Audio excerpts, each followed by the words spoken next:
인연 피천득.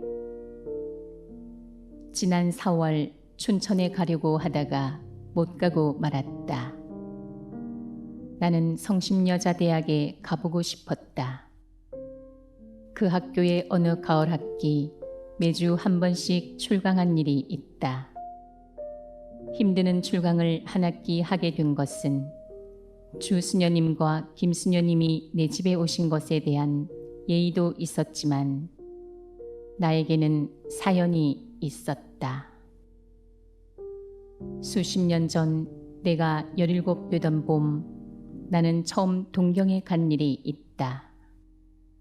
어떤 분의 소개로 사회교육가 미우라 선생 댁에 유숙을 하게 되었다.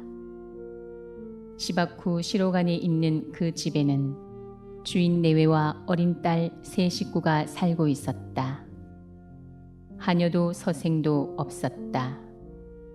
눈이 예쁘고 웃는 얼굴을 하는 아사쿠는 처음부터 나를 오빠같이 따랐다. 아침에 낳았다고 아사쿠라는 이름을 지어주었다고 하였다. 그 집들에는 큰 나무들이 있었고 1년초 꽃도 많았다. 내가 간 이튿날 아침, 아사쿠는 스위트피를 따다가 꽃병에 담아 내가 쓰게 된 책상 위에 놓아주었다. 스위트피는 아사쿠같이 어리고 귀여운 꽃이라고 생각하였다. 성심여학원 소학교 1학년인 아사쿠는 어느 토요일 오후 나와 같이 저희 학교까지 산보를 갔었다. 유치원부터 학부까지 있는 가톨릭 교육기관으로 유명한 이 여학원은 시내에 있으면서 큰 목장까지 가지고 있었다. 아사쿠는 자기 신발장을 열고 교실에서 신는 하얀 운동화를 보여주었다. 내가 동경을 떠나던 날 아침, 아사쿠는 내 목을 안고 내 뺨에 입을 맞추고 제가 쓰던 작은 손수건과 제가 끼던 작은 반지를 이별의 선물로 주었다. 옆에서 보고 있던 선생 부인은 웃으면서 한 10년 지나면 좋은 상대가 될 거예요 하였다. 나는 얼굴이 더워지는 것을 느꼈다. 나는 아사코에게 안데르센의 동화책을 주었다. 그 후 10년이 지나고 3, 4년이 더 지났다. 그동안 나는 초등학교 1학년 같은 예쁜 여자아이를 보면 아사코 생각을 하였다. 내가 두 번째 동경에 갔던 것도 4월이었다. 동경역 가까운데 여관을 정하고 즉시 미우라 댁을 찾아갔다. 아사코는 어느덧 청순하고 세련되어 보이는 영양이 되어 있었다. 그 집 마당에 피어있는 목련꽃과도 같이. 그때 그는 성심여학원 영문과 3학년이었다. 나는 좀 서먹서먹했으나 아사코는 나와의 재회를 기뻐하는 것 같았다. 아버지 어머니가 가끔 내 말을 해서 나의 존재를 기억하고 있었나 보다. 그날도 토요일이었다. 저녁 먹기 전에 같이 산책을 나갔다.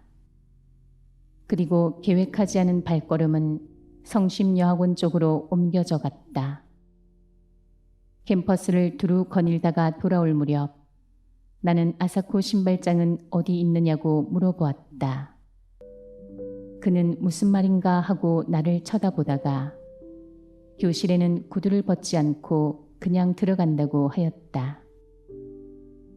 그리고는 갑자기 뛰어가서 그날 잊어버리고 교실에 두고 온 우산을 가지고 왔다.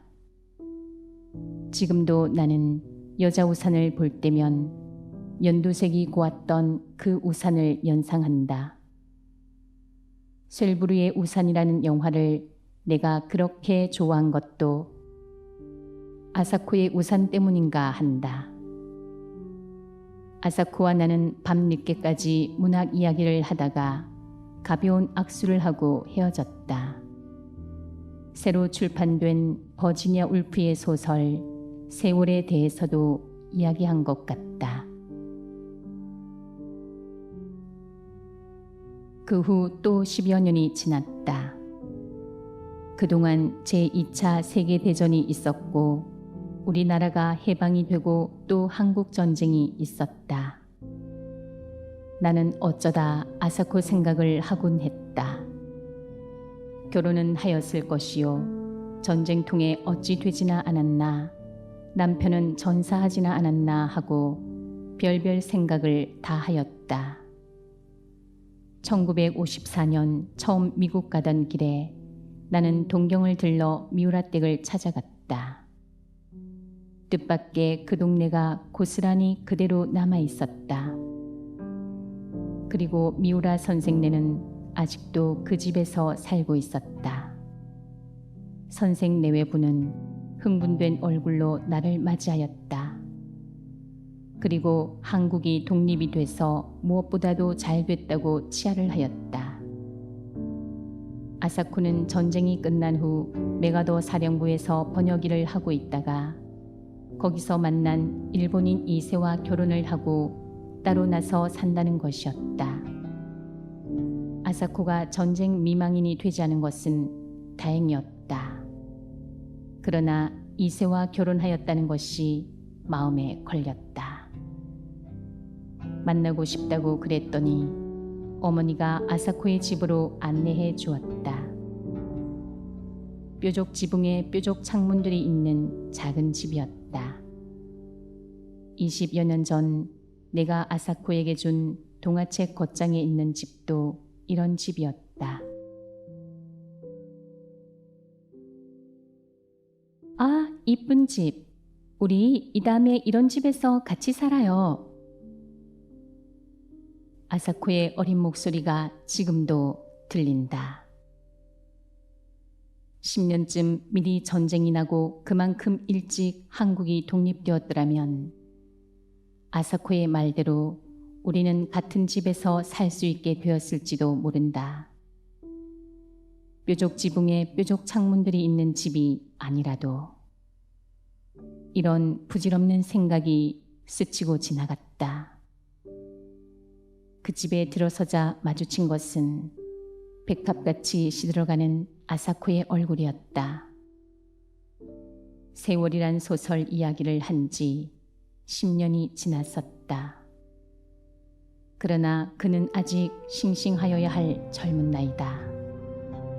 남편은 내가 상상한 것과 같이 일본 사람도 아니고 미국 사람도 아닌, 그리고 진주군 장교라는 것을 뽐내는 것 같은 사나이였다. 아사코와 나는 절을 몇 번씩 하고 악수도 없이 헤어졌다. 그리워하는데도 한 번 만나고는 못 만나게 되기도 하고 일생을 못 잊으면서도 아니 만나고 살기도 한다. 아사코와 나는 3번 만났다. 3번째는 아니 만났어야 좋았을 것이다. 오는 주말에는 춘천에 갔다 오려 한다. 효양강 가을 경치가 아름다울 것이다.